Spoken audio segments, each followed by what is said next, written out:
Therefore I will return and take away my grain in its time. So when the time comes, that of the harvest, when the harvest comes, the time of the grain, Yahweh will take it away from them. Just like in the time of Joseph, and remember that Joseph is the ancestor of the last, just like Yahudah, the ancestor of the first, Yahushua HaMashiach. So the last comes from Joseph. So the example of Joseph's life is very important regarding the second coming.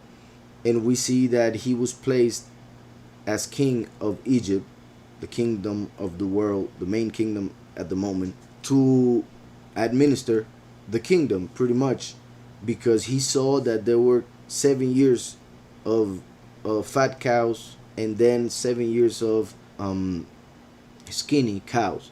So the last 7 years that he saw represent the last 7 years of history, known as the last week of Daniel.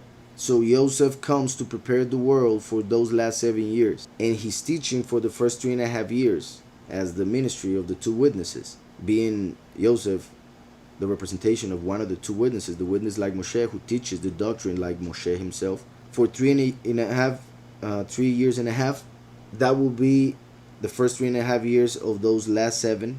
He will be given bread of life, true food, since in the third seal of Revelation, the third seal will be hunger, famine, which is mentioned in Amos as a hunger for the truth, a hunger for the word of Yahweh more than for food. So just like there was famine in the time of Joseph, and he was the one selling food to the whole world, in the end times, when there is hunger for the truth, when famine comes to the world through the third seal, the descendant of Joseph will be the only one with spiritual food to provide to whomever is looking for it in the world. So also regarding that, when Joseph told everybody what was going to happen in the next 14 years, 7 good years, 7 bad years, he told them during the next 7 good years, everybody should gather everything they can. And they actually did.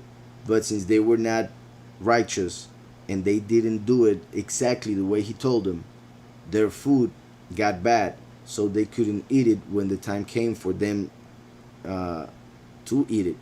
So that's why, even though they saved food and they prepared according to what they thought was preparation, when the time came, they were not prepared. So they were still in need of coming to Joseph for food.